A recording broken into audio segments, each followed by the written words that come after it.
Pour la première fois de ma vie, il y a quelques mois, j'ai pris l'avion en direction de l'Irlande avec ma famille. Et vous allez voir qu'en seulement 4 jours, pour 4 personnes, eh bien on peut complètement s'imbiber de la festivité et des bonnes ondes de Dublin. Et aussi faire d'autres petits extras ailleurs que dans la capitale.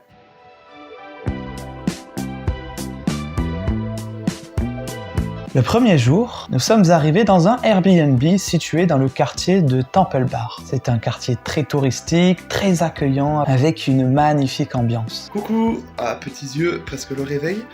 Bon, c'est trop stylé la vue depuis la fenêtre. Par contre, il y a un truc, regardez. Genre là, on ouvre comme ça la fenêtre. Si j'y arrive à une main. Regardez. Ça veut dire que là, si je me mets comme ça, à tout moment le séjour il est terminé si je me penche un peu trop. Donc faut faire archi gaffe, mais la vue elle est trop stylée. Allez, à suivre pour le reste des vidéos.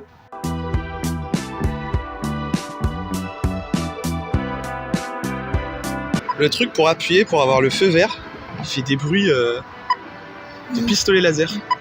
Quelque chose qui était aussi très agréable, c'est que nous avons réservé à l'avance sur une application, bon c'est pas un placement de produit, j'ai pas assez d'abonnés pour ça, qui s'appelle CityPass, sur laquelle vous pouvez réserver à tarif avantageux 1 à 5 activités au choix. Et ce qui est pratique, c'est que tout est planifié directement dans l'application, très intuitive et très bien indiqué.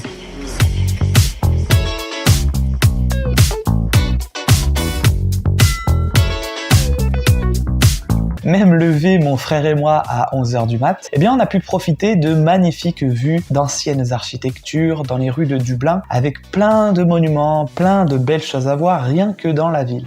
Le premier truc qui m'a marqué, habitant à Bordeaux, c'est que si vous aimez les endroits très espacés, que vous n'aimez pas trop les endroits trop serrés, vous allez adorer Dublin, puisque il y a beaucoup de bâtiments qui sont en périphérie du centre-ville, et le centre-ville lui-même est très espacé. Contrairement à Bordeaux, où les rues sont très étroites et les bâtiments très agglutinés les uns sur les autres.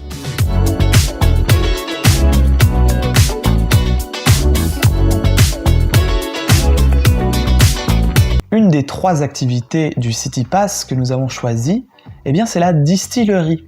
Je suis quelqu'un qui ne boit pas d'alcool, ce qui est assez ironique quand on visite l'Irlande et qu'on sait l'histoire de ce pays avec l'alcool. Et bien malgré ça, même si vous ne buvez pas, eh bien je vous conseille, c'est assez intéressant de voir l'histoire, le processus de fermentation, etc. Bon du coup je suis tombé sur le truc emblématique de l'Irlande. Regardez-moi ça.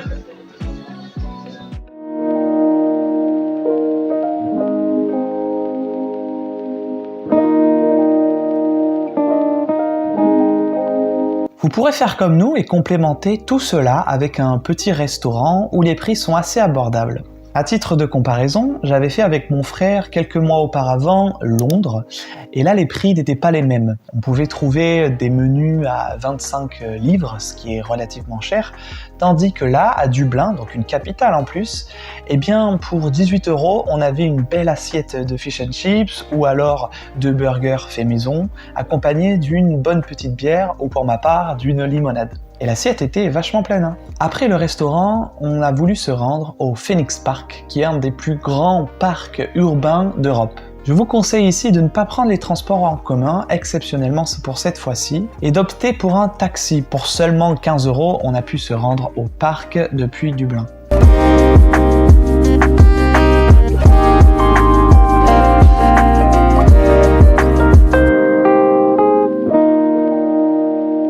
De la verdure à perte de vue, ce qui représente bien finalement l'Irlande et ses couleurs fétiches. On a beaucoup d'animaux en liberté, que ce soit des daims ou des écureuils. Ces derniers, ça me choque un peu moins parce que vous pouvez aussi en retrouver dans les parcs de Londres, ce que j'ai pu voir quand je m'y suis rendu quelques mois auparavant.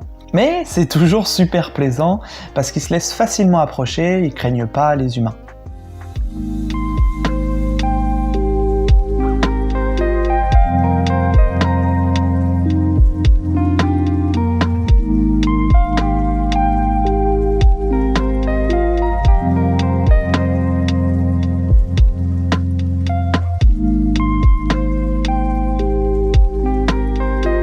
Quelque chose d'autre qui m'a vachement marqué, c'est tout le matériel archéologique qui est présent en Irlande et en particulier à Dublin. Et ce qui est fou, c'est qu'il y en a un de présent dans un des Lidl de Dublin qu'ils ont protégé avec une vitre pour faire le choix de ne pas détruire le bâtiment mais construire quand même par-dessus. Alors moi qui ai fait une licence d'archéologie et qui a vu à plusieurs reprises les types de scénarios qu'il existait pour préserver des sites archéologiques, c'est bien la première fois que j'ai vu du matériel archéologique préservé au sein même d'un Lidl construit autour.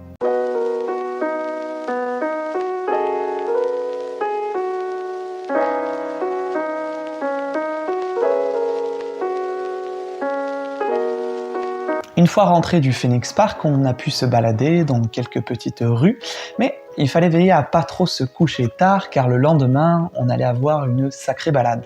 On a voulu se rendre à l'ouest de l'Irlande cette fois-ci pour ne pas se cantonner uniquement à Dublin parce qu'on avait encore 2 autres journées devant nous pour pouvoir visiter en profondeur la ville.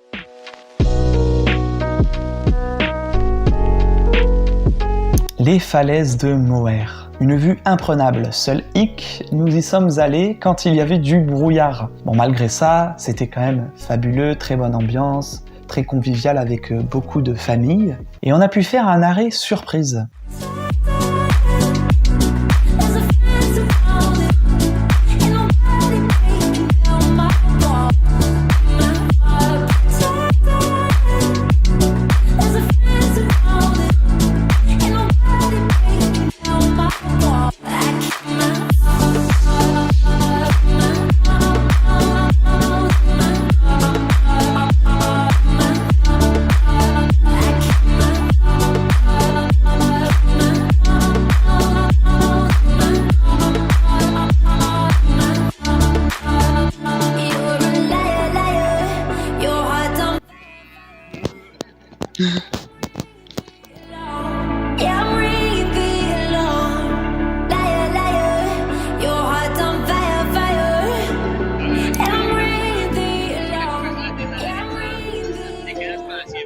Nous sommes allés au fameux Temple Bar qui est très prisé des fêtards. Et aller au Temple Bar, c'est la cerise sur le gâteau après une très grosse journée comme celle-ci. Ou alors, vous êtes comme moi, après avoir chopé un petit coup de chaud-froid, vous avez un peu la crève, vous êtes fatigué et vous avez qu'une seule envie, c'est de retourner à l'appart. Et une fois dans le Temple Bar, avec autant de monde que ça, même avec la meilleure des volontés, eh bien, j'avais vite envie de rentrer tranquillou dans mon petit nid douillet à l'appartement. J'ai pas filmé ce moment-là, mais voici en gros à quoi ça ressemblait pour moi d'être dans le Temple Bar à ce moment-là.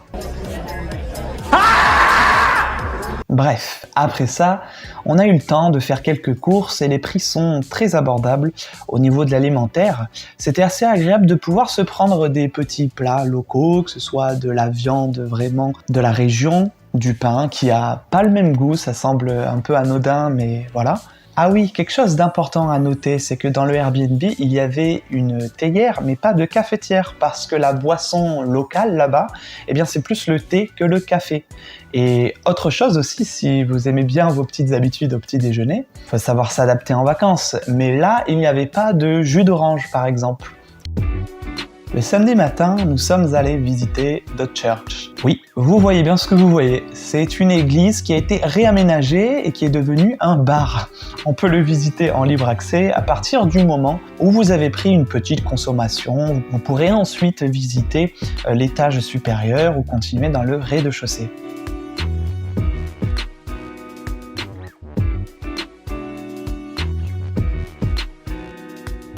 Troisième chose qu'on a pu faire grâce au City Pass, c'est visiter le petit village de pêcheurs de Howth, qui se situe à proximité de Dublin.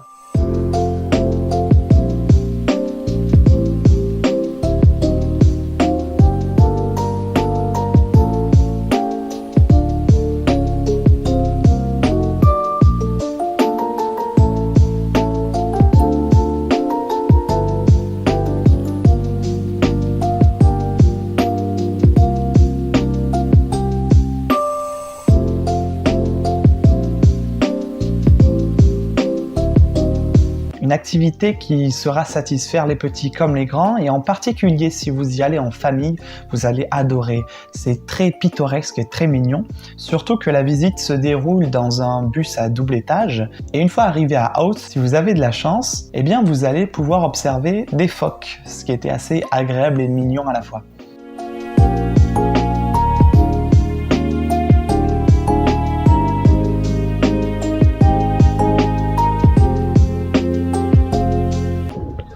La mouette elle est en mode hey, c'est ma ville ici maintenant, il y a quoi?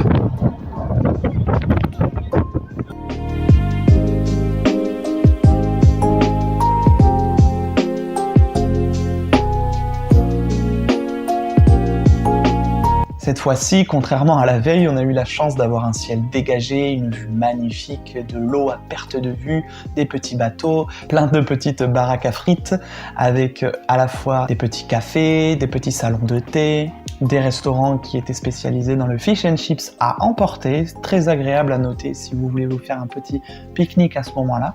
Faut pas oublier que l'Irlande est un pays qui est tempéré. On a parfois beaucoup de brouillard avec de la pluie et tout d'un coup un grand rayon de soleil. D'ailleurs, le chauffeur du taxi qui nous a emmenés au Phoenix Park quelques jours plus tôt m'avait sorti une phrase assez drôle. Il avait dit « Si vous trouvez qu'il fait pas beau à Dublin, attendez 15 minutes et il y aura un peu de soleil. » C'est ça, le climat va et vient là-bas. Le dernier jour, nous avons pu visiter en beauté le château de Dublin, qui est gratuit pour les étudiants, et ça c'est bon à savoir. Il y a aussi un musée à l'intérieur avec beaucoup de beaux éléments.